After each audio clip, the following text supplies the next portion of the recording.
तो hi friends, welcome है आप सभी का। नमस्कार, जोहार। ठीक है, देखिए आ, रांची में, सॉरी, दुमका में, ठीक है, 386 वैकेंट सीट पे निकाली गई है। ठीक है, क्या है यह? तो यह सीट है आपका पीएचडी एडमिशन के लिए। 386, 386 वैकेंट सीट है। ठीक है, मैं थोड़ा सा धीरे बोलूँगा क्योंकि अभी अभी लगभग 140 किलोमीटर बाइक चला के आया हूँ रांची से। ठीक है, घर। तो चलिए शुरू करते हैं। यह नोटिफिकेशन मुझे कल ही मिल गया था, बट थोड़ा बिजी था, एग्ज़ाम था। अच्छा, आप लोग कौन कौन गए थे? एनआईटी जमशेदपुर वाला एग्ज़ाम, ठीक है, आपको मालूम है एनआईटी जमशेदपुर का एग्ज़ाम था आज, सुपरिटेंडेंट का। 3 गो सीट था यार, और लगभग 1200 आदमी ने एकदम क्या बताए 3 गो सीट और लगभग 1200 आदमी अप्लाई किया है। ठीक है, और उसमें से 1000 रुपया फॉर्म फीस देके, जिसमें से मैं भी एक था। अब मैं कंपटीशन में नहीं फॉर्म भरूंगा। हाइट पाक, बड़ी भीड़ है यार, जाओ। ठीक है, बहुत क्या बताएं। चलिए, तो इतना कंपटीशन देख लीजिए आप लोग। और हिडन वैकेंसी था फिर भी, ग्रेजुएशन लेवल के पोस्ट पे। चलिए शुरू करते हैं, हालांकि जो हमारा टॉपिक है। तो देखिए, SKMU दुमका, सिद्धू कानू मुर्मू विश्वविद्यालय दुमका, झारखंड राज्य का एक विश्वविद्यालय है जो कि 6 जिले में इसके कॉलेज फैले हुए हैं। ठीक है, कौन कौन? दुमका, एक बार मैं बता देता हूँ नाम। ठीक है, दुमका, जामताड़ा, गोड्डा, पाकुड़, साहेबगंज और देवघर, ये 6 जिले में इनके कॉलेज हैं। और इसी यूनिवर्सिटी के द्वारा अभी पीएचडी में एडमिशन के लिए वैकेंट पोजीशन निकाला गया है। ठीक है, अरे यार बच्चा लोग ना परेशान करते रहता है। चलिए, डाउट्स वगैरह भी पूछते रहता है हमेशा। चलिए, तो देखिए यहाँ पे पूरा मैं डिटेल में बताऊंगा, और इसके साथ ही आपको एप्लीकेशन फॉर्म भी दिखाऊंगा। एप्लीकेशन फॉर्म माने एडमिशन के लिए आपको ऑफलाइन फॉर्म अप्लाई करना होगा। इसी वीडियो में सब बताऊंगा डिटेल में। ठीक है, तो इन्फॉर्मेशन बुलेटिन है फॉर पीएचडी एडमिशन। ठीक है, एडमिशन टू पीएचडी 2025। ठीक है, और यहाँ पे अपना अपना देख लीजिए सीट, किस किस सब्जेक्ट में कितनी सीटें हैं।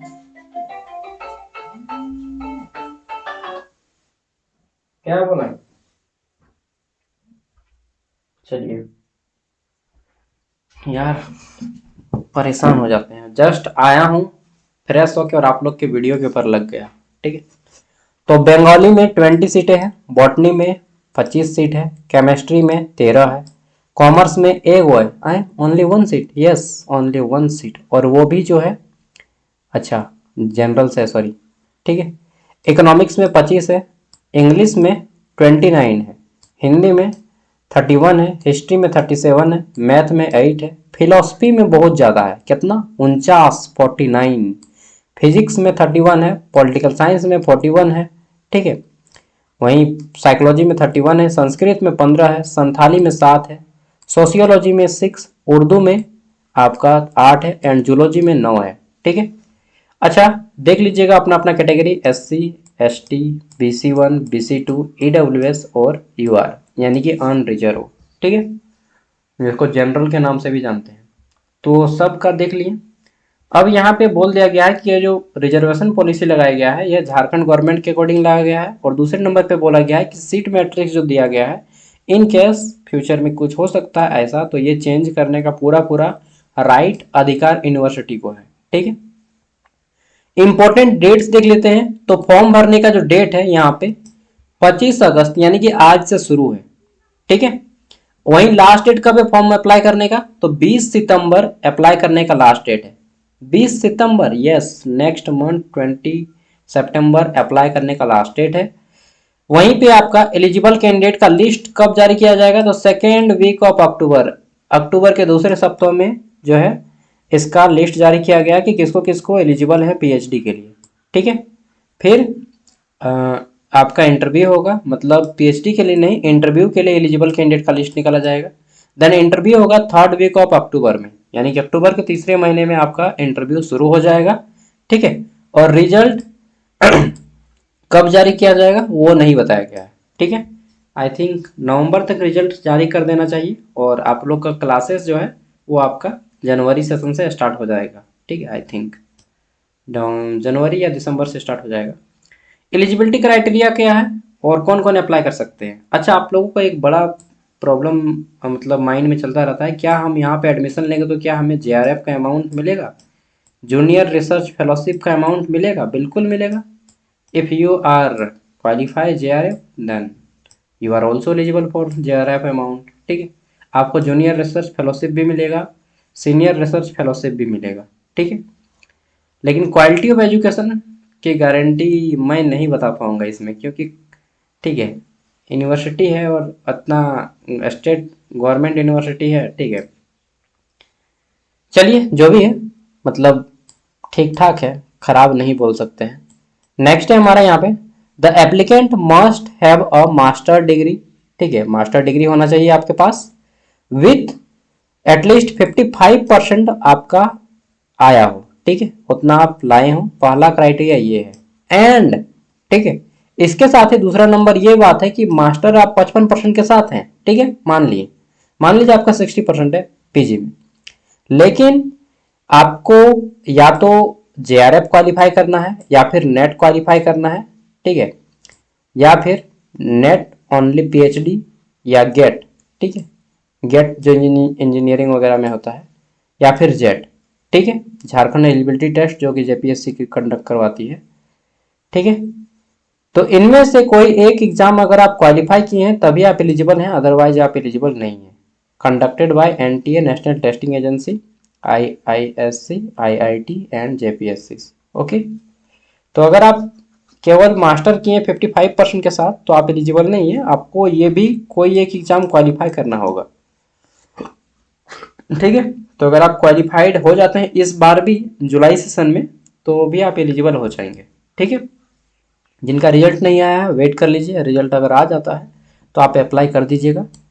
उसके साथ ही बोला गया है कि 5% का रिलैक्सेशन दिया जाएगा। Minimum 50% of equivalent grade will be given to the candidate belonging the following. अगर S T S C OBC NCL candidate है या फिजिकल हैंडीकेप्ड पर्सन है या ईडब्ल्यूएस तो उनको 5% का छूट इसमें दिया जाएगा। जैसे 55% मांगा गया है तो वो 50% वाले भी अप्लाई कर सकते हैं। ठीक है, यहाँ पे कैटेगरी देख लेते हैं। तो कैटेगरीज ऑफ एलिजिबल कैंडिडेट्स, तो बोला गया है all eligible applicants will be classified into one of the following category. तो आपको दो कैटेगरी में बांटा गया है, कैटेगरी 1 और कैटेगरी 2। देखिए कैटेगरी 1 में कौन आएंगे और कैटेगरी 2 में कौन आएंगे। तो बोला गया है कि रेगुलर असिस्टेंट प्रोफेसर, ठीक, करंटली वर्किंग इन मतलब एसकेएमयू या एसकेएमयू के जितने भी कंस्टिट्यूएंट कॉलेज हैं। ठीक है, एसकेएमयू से मान्यता प्राप्त सभी एसकेएमयू विश्वविद्यालय से मान्यता प्राप्त सभी महाविद्यालय, ठीक है, सभी कॉलेज और एसकेएमयू यूनिवर्सिटी के अंदर भी जितने भी असिस्टेंट प्रोफेसर हैं जो विथआउट पीएचडी किए हुए हैं वो सभी कैटेगरी 1 में आएंगे। ठीक है, क्योंकि डायरेक्टली आदमी जेट या नेट करने के बाद असिस्टेंट प्रोफेसर बन जाता है। ठीक है, और फिर क्या करता है कि बाद में पीएचडी करता है। तो ऐसा अगर आप हैं कि पीएचडी नहीं किए हैं और अभी आप असिस्टेंट प्रोफेसर में हैं असिस्टेंट एसकेएमयू दुमका या उनके कॉलेज में, तो आपको जो है कैटेगरी 1 माना जाएगा। ठीक, कैटेगरी 2 कौन है, तो candidate who have qualified JRF और गेट। ठीक है, मेरी मम्मी बुला रही खाना खाए ले, वो हमको बातें जाओ जो पागल कर देते हैं। Candidate who have qualified JRF और गेट। ठीक है, तो अब कैटेगरी 2 में ये आएंगे, या फिर क्या बोला गया है, अच्छा ये जो जेआरएफ क्वालिफाइड है, अगर आप जेआरएफ क्वालिफाइड कैंडिडेट हैं, ठीक है, और एसकेएमयू में नहीं भी पढ़ाई कर रहे हैं फिर भी आप कैटेगरी 1 में आएंगे। ठीक है, या फिर गेट क्वालिफाइड है तब भी आप कैटेगरी 1 में आएंगे। कैटेगरी 2 में कौन आएंगे, तो बोला गया है candidate who have qualified for any of the following. अगर आप ओनली नेट क्वालिफाइड हैं, नेट एंड असिस्टेंट प्रोफेसर, ठीक है, या फिर जेट क्वालिफाइड है तो आप कैटेगरी 2 माने जाएंगे। वहीं अगर आप नेट में जेआरएफ क्वालिफाइड हैं तो आप कैटेगरी 1 के हैं। थोड़ा सा मैं यहाँ पे क्लियर कर देना चाहता हूँ कि दो कैंडिडेट है, एक कैंडिडेट है केवल नेट क्वालिफाइड है, यूजीसी नेट क्वालिफाइड है, और एक है जो कि जेआरएफ क्वालिफाइड है। तो जो जेआरएफ क्वालिफाइड है वो कैटेगरी 1 में काउंट किए जाएंगे। ठीक है, और जो नेट क्वालिफाइड है वो कैटेगरी 2 में यहाँ पे माने जाएंगे। ठीक है, तो समझ गए, जेआरएफ जो लाए हैं उसको मिलेगा कैटेगरी 1 एंड जो नेट क्वालिफाइड है उसको मिलेगा कैटेगरी 2। ओके, फिर यहाँ पे बोला गया है सिलेक्शन प्रोसेस क्या है, तो selection process will be conducted on the basis of 100 marks in total. तो देखिए आपका 100 मार्क्स का यहाँ पे सिलेक्शन प्रोसेस रखा गया है। कैटेगरी 1 के लिए क्या है, तो बोला गया है कि category 1 candidate the selection will be made only through an interview carrying 100 marks. ठीक है, तो आपका जो कैटेगरी 1 में आते हैं यानी कि आप जेआरएफ क्वालिफाइड हैं या गेट क्वालिफाइड हैं या आप असिस्टेंट प्रोफेसर हैं एसकेएमयू में, उन सभी का केवल और केवल इंटरव्यू होगा, 100 मार्क्स का इंटरव्यू होगा। ठीक है, इंटरव्यू पैनल में आदमी लोग बैठेगा और जो लोग ऑलरेडी कहीं पे एंगेज है उनको तो ज़्यादा मार्क्स मिलेगा, सिंपल सी बात है। ठीक है, अब बैंक चालान, अच्छा कैटेगरी 2 के बारे में हमने नहीं पढ़ा ना, ये वाला पेज भूल गए थे, सॉरी। देखिए कैटेगरी 2 का क्या प्रोसेस रहेगा, तो बोला गया है category 2 candidate the selection will be based on both net, ठीक है, एंड जेड स्कोर। जो भी आपका स्कोर है वो स्कोर और इंटरव्यू दोनों आपका काउंट किया जाएगा। ठीक है, कैटेगरी 2 कैंडिडेट के लिए the selection will be based on the both net का आपका मार्क्स जोड़ा जाएगा, साथ में आपका इंटरव्यू का भी मार्क्स जोड़ा जाएगा। ठीक है, वेटेज ऑफ मार्क्स, तो नेट, ओके, पीएचडी या जेट स्कोर 70%। ठीक है, ये जो आपका है आप नेट क्वालिफाइड है, ठीक है, या फिर जेट क्वालिफाइड है तो आपका 70% रहेगा और इंटरव्यू 30 मार्क्स का रहेगा। ठीक है, आपका वेटेज रहेगा नेट का 70% और इंटरव्यू 30%, इसके बेसिस पे आपका जो है सिलेक्शन दिया जाएगा। कैटेगरी 1 ओनली 100 मार्क्स का इंटरव्यू होगा, कैटेगरी 2 ठीक है नेट क्वालिफाइड है या जेट क्वालिफाइड है तो उनको जो है 70 मार्क्स का आपका वेटेज रहेगा मार्क्स का एंड 30 मार्क्स का आपका इंटरव्यू होगा। ठीक है, चलिए अब आगे देख लेते हैं। तो बोला गया है एप्लीकेशन का प्रोसेस क्या है, the application process will be conducted only in offline mode. तो ये गलत क्या है यार, इतना डिजिटल जमाने में आप ऑफलाइन मोड में एप्लीकेशन ले रहे हैं, इससे अच्छा कि ये गूगल फॉर्म भरवा दो यार। इससे ये पता चलता है कि यूनिवर्सिटी जो है अभी भी बहुत पिछड़ा है। अब यहीं पे आप पिछड़ापन घोषित कर दिए सागर भैया, आए कैसे होगा सागर भाई, यहीं भी आप पिछड़ा बोल रहे थे, यूनिवर्सिटी में पीएचडी करने से क्या। चलिए कोई बात नहीं, पीएचडी कीजिए, ठीक है। अब डिजिटल रूप से अभी भी पिछड़ा है तो है भाई, ठीक है, क्योंकि ये लोग अपना एक पोर्टल लॉन्च नहीं कर पाते हैं सही ढंग से। कोई कंपनी हायर कर लो यार जो फॉर्म भर के आपको दे देगी। Candidate are required to follow the steps given below. तो बोला गया सबसे पहले आपको एप्लीकेशन फॉर्म मिलेगा, डाउनलोड करना है, वो मैं इसी वीडियो में दे दूंगा आपको। ठीक है, fill in all required detail carefully, और आपको फिर आपके जितने भी डॉक्यूमेंट्स है उसके जेरोक्स देने हैं। ठीक है, सेल्फ अटेस्टेड डॉक्यूमेंट्स, और डॉक्यूमेंट्स के नीचे में साइन रहेगा आपका। Submitted the completed application form along with supporting documents, इसमें क्या क्या आएगा। ठीक है, तो आपके जो भी है, मतलब आप, मैं तो बोलूँगा सब का दे दीजिए, 10th का भी सर्टिफिकेट दीजिए, 12th का भी दीजिए, यूजी का भी दीजिए, पीजी का भी दीजिए। ठीक है, और जो नेट या जेआरएफ क्वालिफाइड है उनको आपको मार्कशीट दे देना है। ठीक है, बाय स्पीड पोस्ट करना है।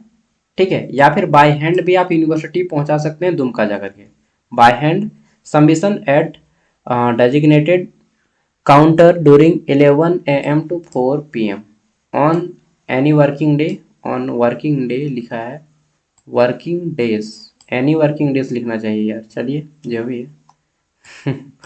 सबमिशन एड्रेस, तो ये जो आपका है सबमिशन एड्रेस, किस एड्रेस पे आप सेंड कीजिएगा, the controller of examination administrative building 2 Sidhu Kanhu Murmu university Dighi campus Dumka, Pakur road Dumka 814110। इस एड्रेस पे आपको स्पीड पोस्ट करना है। ओके, आगे देख लेते हैं एप्लीकेशन फीस। तो एप्लीकेशन फीस जो बोला गया है, general BC1 BC2 EWS candidate को 2000 रुपया का फॉर्म फीस लगेगा। ठीक है, and really this is a big amount for a middle class family, sorry for a lower middle class family. ठीक है, एंड पुअर फैमिली। तो SC and ST and differently able candidate यानी कि जो विकलांग कैंडिडेट हैं और ST/SC कैंडिडेट हैं उनको 1,000 रुपया का लगेगा फॉर्म फीस। ठीक है, आगे देख लेते हैं। नेक्स्ट यहाँ पे बोला गया है मोड ऑफ पेमेंट। तो आप पेमेंट कैसे कीजिएगा इनको? The application fee can be paid through any of the following mode. तो पहला मोड है आपका डिमांड ड्राफ्ट। ठीक है, DD बनवाइए 2,000 का। द डिमांड ड्राफ्ट जो रहेगा आपका must be true in favour of, तो वहाँ पे पूछा जाता है किसके फेवर में बनाइएगा, तो रजिस्ट्रार सिद्धू कानू मुर्मू यूनिवर्सिटी दुमका। ठीक है, इसके नाम से आप बनाइएगा, पेबल एट दुमका दिखा दीजिएगा बैंक वालों को, वो समझ जाएंगे। ठीक है, या फिर दूसरा है बैंक चालान। बैंक का चालान दे दीजिए आप। बैंक देखिए बोला गया कैंडिडेट में deposit the fees using following bank detail. तो बैंक डिटेल है हमारा यहाँ पे, सॉरी मेरा नहीं यार, name of the bank, bank Indian bank है या फिर इलाहाबाद बैंक है। ठीक है, ब्रांच कोड ये है, IFSC कोड है और अकाउंट नंबर है। ठीक है, बैंक चालान के लिए तो जो आपको सुविधा लगे वो आप कीजिए। इंपॉर्टेंट नोट्स क्या बोला गया है रिगार्डिंग एप्लीकेशन फी? तो बोला गया है द एप्लीकेशन जो प्रोसेस है, processing fee once paid is non refundable, मतलब आपको ये दोबारा वापस नहीं किया जाएगा ये फी। ठीक है, reserved category candidate form outside the state of Jharkhand will be treated as UR. तो जो ST/SC कैंडिडेट हैं उनको ट्रीट किया जाएगा अनरिजर्व में अगर आप आउट ऑफ झारखंड है। ठीक है, candidate must submit the original demand draft और bank challan along with duly filled application form at the time of submission। तो आपको ओरिजिनल चालान देना है, भेज देना है, स्पीड पोस्ट कर देना है। फिर बोला गया सबमिशन ऑफ एप्लीकेशन। तो एप्लीकेशन कैसे सबमिट कीजिएगा? Candidate must submit the following documents along with duly filled in application form in A4 size envelope. तो आपको A4 साइज एनवेलप लेना है। ठीक है, और उसमें बोला गया है on top of the envelope the following details, आपको ये देना है ये सारे डिटेल्स। पहला एप्लीकेशन फॉर PhD एडमिशन 2025 लिखना है, नेम ऑफ कैंडिडेट अपना नाम लिख दीजिएगा, सब्जेक्ट किस सब्जेक्ट के लिए अप्लाई कर रहे हैं, कैटेगरी कौन सा है, अदर नेसेसरी इन्फॉर्मेशन भी आपको यहाँ पे देना है। नेक्स्ट है यहाँ पे list of documents to be enclosed. तो यहाँ पे आपको duly filled in application form देना है। ठीक है, साथ में self attested copies of all educational certificates and marksheet भी देना है। सॉरी, सर्टिफिकेट के साथ आपको मार्कशीट भी देना पड़ेगा। नेक्स्ट JRF जो आप क्वालिफाई किए हैं उसका आपको देना पड़ेगा। ठीक है, अवार्ड लेटर। नेक्स्ट है आपका JRF नेट गेट जो भी है सर्टिफिकेट दे दीजिएगा, मार्कशीट। ठीक, फिर हमारा आता है कास्ट सर्टिफिकेट। अच्छा, एक चीज आता है कि कास्ट सर्टिफिकेट CO लेवल का हो या SDO लेवल का, जो भी हो काम चल जाएगा। ठीक है, CO है SDO काम चल जाएगा। Caste certificate and residential certificate if applicable, EWS if applicable, PWD certificate if applicable, no objection certificate from employer employed candidate। अगर कोई कैंडिडेट जो कहीं पे engaged है किसी वर्क में तो उनको जो है NOC देना पड़ेगा, नो ऑब्जेक्शन सर्टिफिकेट देना पड़ेगा। ठीक है, इसके साथ में आपका ओरिजिनल डिमांड ड्राफ्ट का या फिर बैंक चालान का प्रूफ आपको देना होगा। 2 रिसेंट पासपोर्ट साइज फोटोग्राफ देना होगा। एनी अदर डॉक्यूमेंट लाइक अगर आपके पास कोई एक्स्ट्रा करिकुलम एक्टिविटीज़, ठीक है, स्पॉट या फिर जो भी है कंप्यूटर वगैरह का आप दे सकते हैं, एक्सपीरियंस सर्टिफिकेट। ठीक है, नेक्स्ट है हमारा यहाँ पे ग्राउंड फॉर रिजेक्शन। तो आपके कौन कौन से बातों को लेकर रिजेक्शन दिया जा सकता है? An application is liable to rejected under any of the following conditions. क्या क्या कंडीशन है? सबसे पहला condition submission of an incomplete, अगर आप कंप्लीट फॉर्म को नहीं भरते तो आपका फॉर्म रिजेक्ट हो सकता है। ठीक, दूसरा है नॉन पेमेंट, एक मिनट सॉरी यार,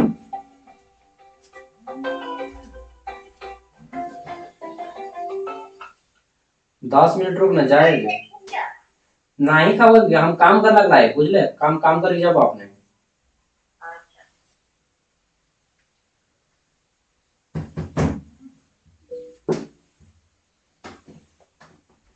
आप लोग तो मेरी बात को सुन लिए होंगे। घर में हम लोग कोठा में बात करते हैं, ठीक है। चलिए, नेक्स्ट है हमारा non payment of the prescribe application processing fee. तो आपको अगर फी में कोई प्रॉब्लम रहेगा तो भी आपका फॉर्म रिजेक्ट हो जाएगा, ठीक है। Failure to submit the required supporting documents, अगर आपका कोई डॉक्यूमेंट नहीं रहेगा तो वो भी कंडीशन में आपका फॉर्म रिजेक्ट हो जाएगा। Receipt of the application after the last date, अगर आप लास्ट डेट के बाद आपका फॉर्म आता है यूनिवर्सिटी में तो भी आपका फॉर्म रिजेक्ट हो सकता है। So this is my personal opinion that कि आप अगर अप्लाई करना चाहते हैं तो एक बार आप यूनिवर्सिटी चले जाइए, सबसे अच्छा है, ठीक है। और वहाँ पे जाके आप सबमिट कीजिए, उन लोग सब चेक करके आपको देगा। बाकी अगर आप खुद में उतना कॉन्फिडेंस है कि नहीं मेरा फॉर्म एक्सेप्ट हो जाएगा, सभी डॉक्यूमेंट्स अच्छे से दे दीजिएगा, तो आप यहाँ पे अप्लाई कर सकते हैं, ठीक है।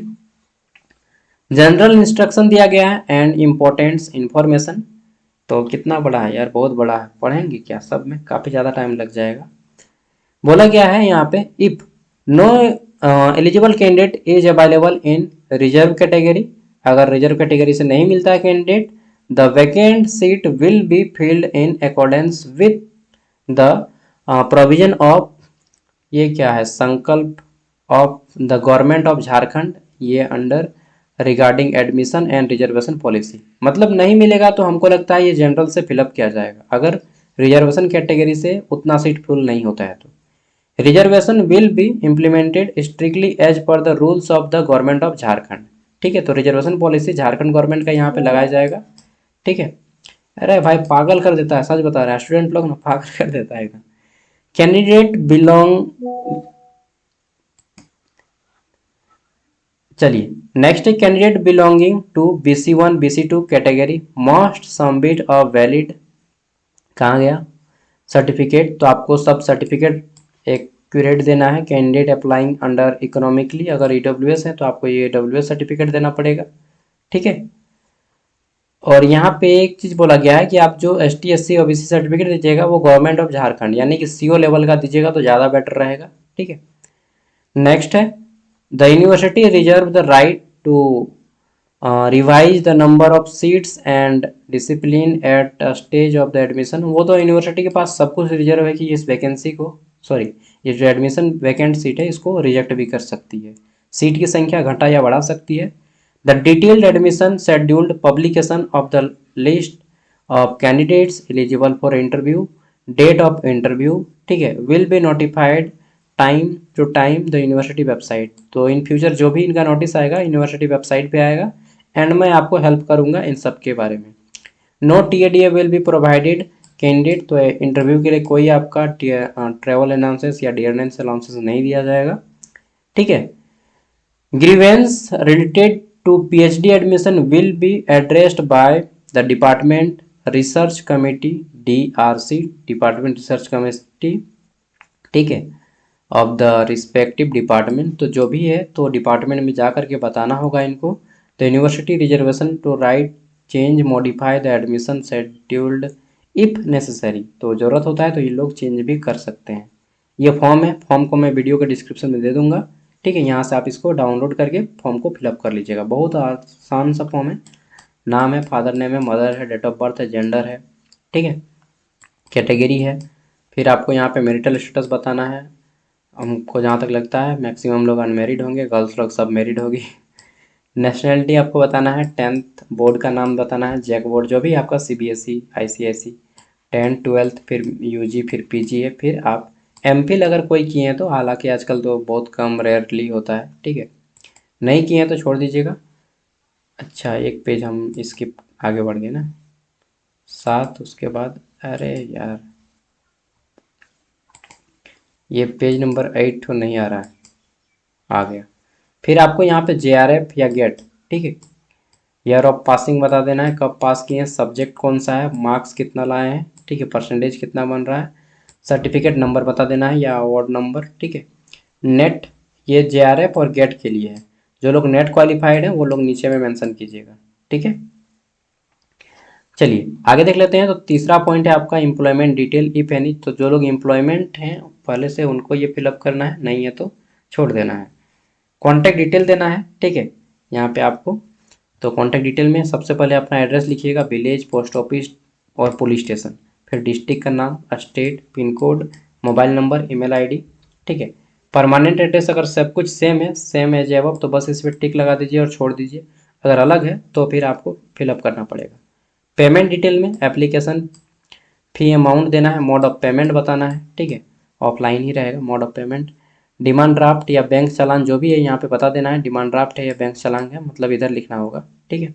अच्छा, मोड ऑफ पेमेंट यहाँ पे नहीं लिखना है, ऑलरेडी लिखा हुआ है चालान या डिमांड ड्राफ्ट। फिर डेट ऑफ पेमेंट यहाँ पे बताना है कब आपने पेमेंट किया है, बैंक का नाम, ठीक है, किस बैंक से किया, ब्रांच का नाम बताना है, ठीक है।